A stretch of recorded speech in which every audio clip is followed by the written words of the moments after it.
Assalamualaikum warahmatullahi wabarakatuh. Sampai jumpa kembali dengan saya di Camelia Channel.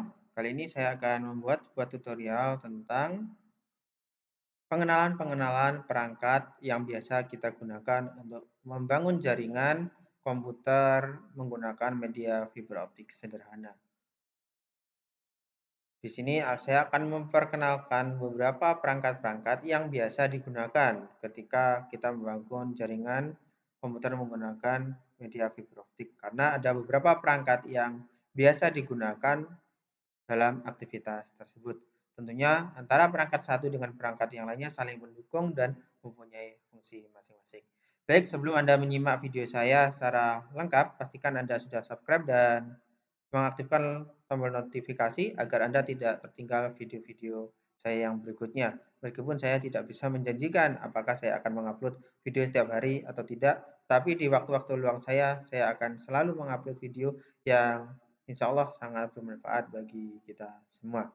Baiklah, apa perangkat yang pertama biasa kita perlukan kalau kita ingin membangun jaringan menggunakan media fiber optik? Karena media fiber optik ini adalah teknologi yang saat ini populer karena dia bisa mentransmisikan data dalam jarak yang lumayan jauh, kemudian dengan kecepatan yang luar biasa dibandingkan dengan jaringan menggunakan kabel, mungkin UTP atau STP ataupun juga jaringan wireless. Tetapi fiber optik ini memerlukan perawatan-perawatan khusus karena perangkat-perangkat yang digunakan sangatlah khusus. Pertama kali yang perlu Anda siapkan adalah ketika Anda ingin membangun infrastruktur jaringan menggunakan media fiber optik adalah konverternya. Karena jaringan yang ada saat ini mayoritas kita menggunakan media kabel UTP ataupun STP bahkan juga mungkin nirkabel. Tetapi untuk mengkonversikannya biasanya kita membutuhkan alat yang namanya OLT kalau yang secara profesional, optical line terminal. Tetapi kalau kita ingin membangun infrastruktur jaringan media fiber optik sederhana, maka kita cukup bisa menggunakan konverter yang biasa disebut dengan HTB. Secara fisik, modelnya seperti ini.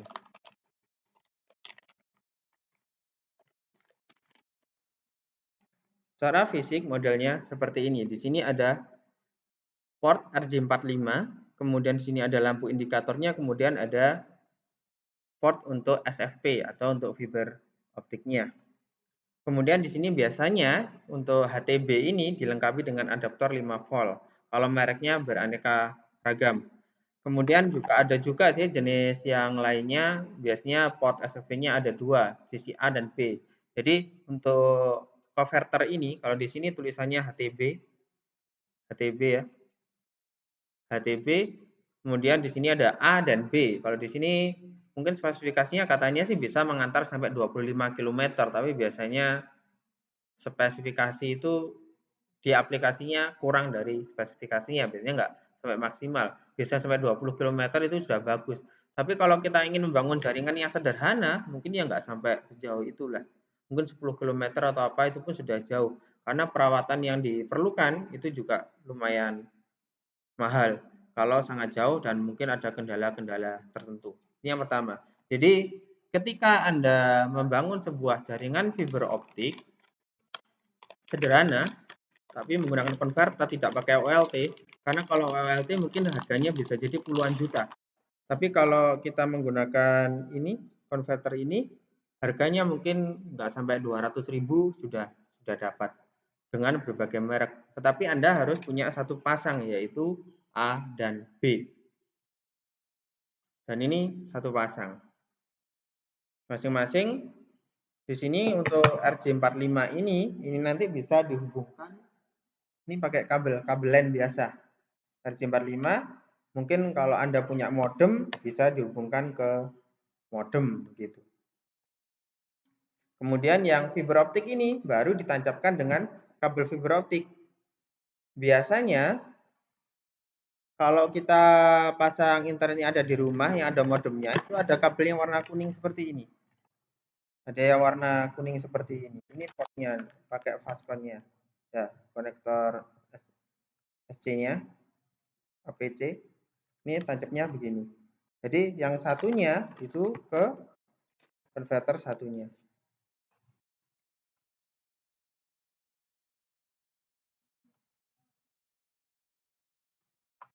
Maka ini bisa mengantarkan sampai jauh dengan kecepatan yang mungkin ya 100 mega tergantung konverternya ya. Konverternya ada yang gigabit, ada yang fast ethernet mungkin ya. Ini. Tetapi kelemahannya adalah kalau kita menggunakan kabel ini adalah kabel indoor ya. Dia lemes, indoor. Maka kalau kita pakai di luar ruangan, ini akan beresiko. Maka yang kita butuhkan adalah kabel lain, yaitu kabel outdoor yang biasanya disebut dengan kabel udara. Tapi kalau dalam jangka yang jauh, biasanya kabelnya kan ditanam dengan beberapa mode atau beberapa mode, istilahnya multi mode atau single mode dan lain-lain. Jadi perangkat yang awal Anda siapkan adalah HTB atau converter. Ini yang ada A dan B ini sepasang. Kalau A sama A biasanya nggak bisa atau B dengan B juga nggak bisa, maka A dan B harus satu pasang, yang satunya mengirim, satunya menerima. Gitu. Terus kabel yang biasa Anda gunakan mungkin kalau di luar ruangan, seperti yang di tiang-tiang itu mungkin punya Telkom atau penyedia layanan internet lain, itu biasanya disebut dengan kabel drop core. Drop core itu biasanya seperti ini. Ini kabel drop core. Di mana kabel ini?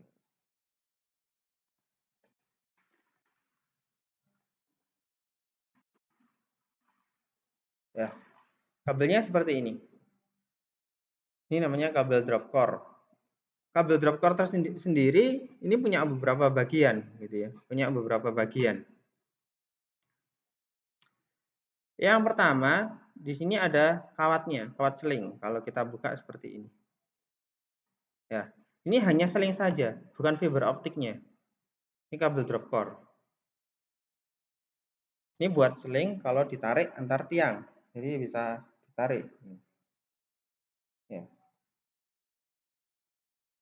Kalau untuk memotong ini Anda harus menggunakan tang, karena nggak mungkin pakai gunting ataupun yang lainnya, harus pakai tang.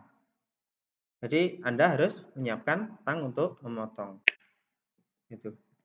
Kemudian di bagian ini sendiri, gitu ya, di bagian ini sendiri, ini masih ada bagian lain kabel ini. Ini beroptik. Untuk mengupas ini, kita membutuhkan alat yang namanya stripper. Stripper untuk mengupas kabel ini, drop core ini, kita menggunakan perangkat yang disebut dengan stripper, yaitu stripper drop core. Biasanya warnanya hijau. Wujudnya seperti ini. Ini namanya stripper drop core yang biasanya digunakan untuk mengupas drop core ini.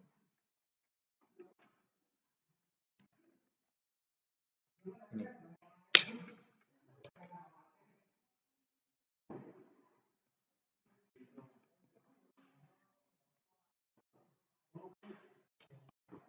Ini seperti ini. Jadi fiber optiknya ini.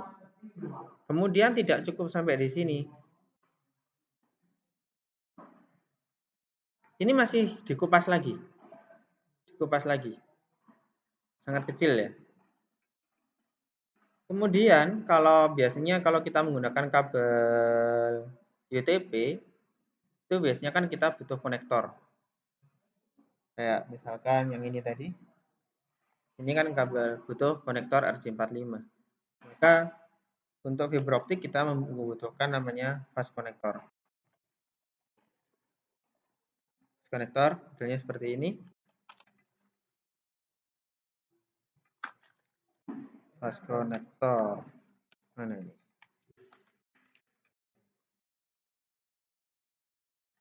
Pasang.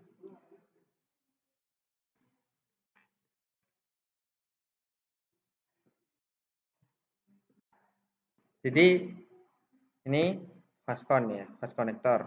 Ada berbagai macam, ada yang warnanya biru sama hijau, ada istilah UPC, ada juga APC. Kemudian ini jangan lupa dimasukkan dulu ya. Biasanya kalau lupa bingung nanti. Kemudian ini masih kita kupas lagi. Ngupasnya harus hati-hati ya.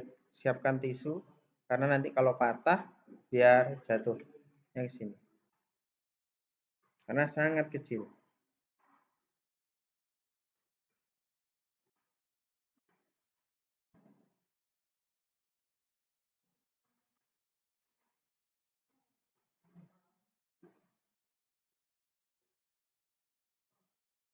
Ya, hasilnya seperti ini. Kemudian Anda harus punya alkohol.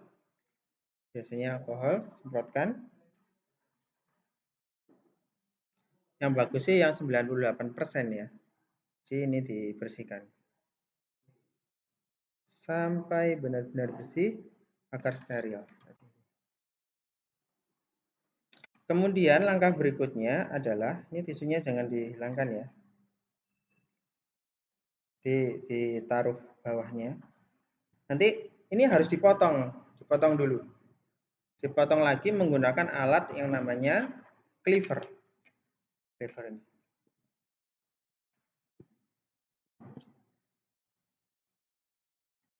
Ini ya, ini namanya cleaver. Memotong.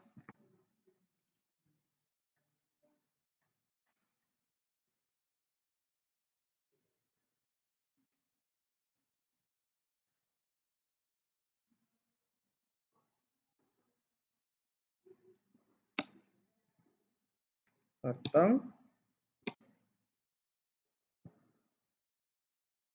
Diamankan potongannya.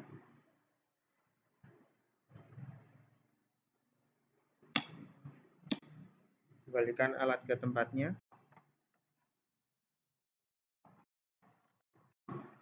Potongannya diamankan dulu karena sangat berbahaya. Ditaruh di tempat yang aman.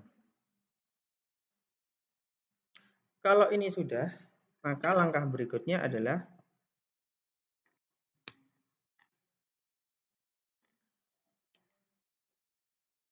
nih, dipasang. Dimasukkan. Di sini ada kuncinya. Sebelum fibernya dimasukkan, ini kuncinya ke atas dulu, kemudian nanti di-on-kan ke bawah kalau sudah ini sudah masuk.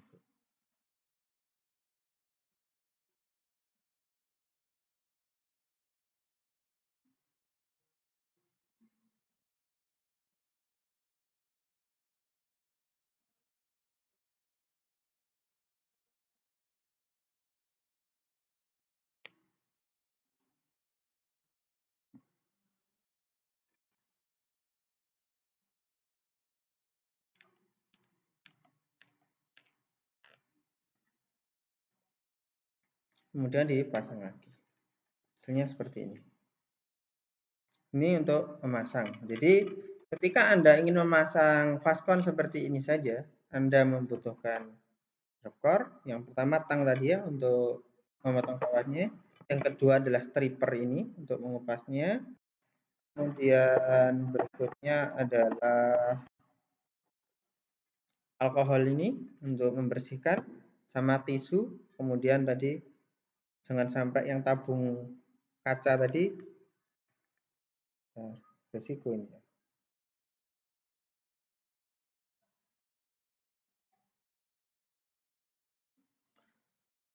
Jadi keselamatan kerjanya mungkin lebih dijaga, lebih hati-hati lah gitu ya intinya. Ini untuk faskon. Kalau ini sudah, nanti bisa ditancapkan ke konverter yang sudah kita miliki. Bisa ke sini tadi.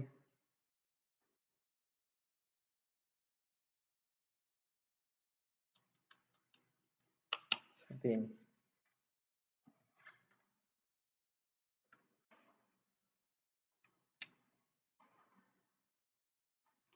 Itu adalah beberapa perangkat sekaligus fungsi daripada perangkat-perangkat tersebut. Nanti ujung satunya juga silahkan dari kabelnya tadi dipasang juga dengan fast connector seperti ini. Saya kira cukup sampai di situ untuk pengenalan awal tentang bagaimana membangun jaringan fiber optik sederhana. Bagaimana pengujiannya, bagaimana ngetesnya akan saya bahas lebih lanjut di video-video berikutnya. Terima kasih. Pastikan Anda menyimak sampai selesai. Saya akhiri, wassalamualaikum warahmatullahi wabarakatuh.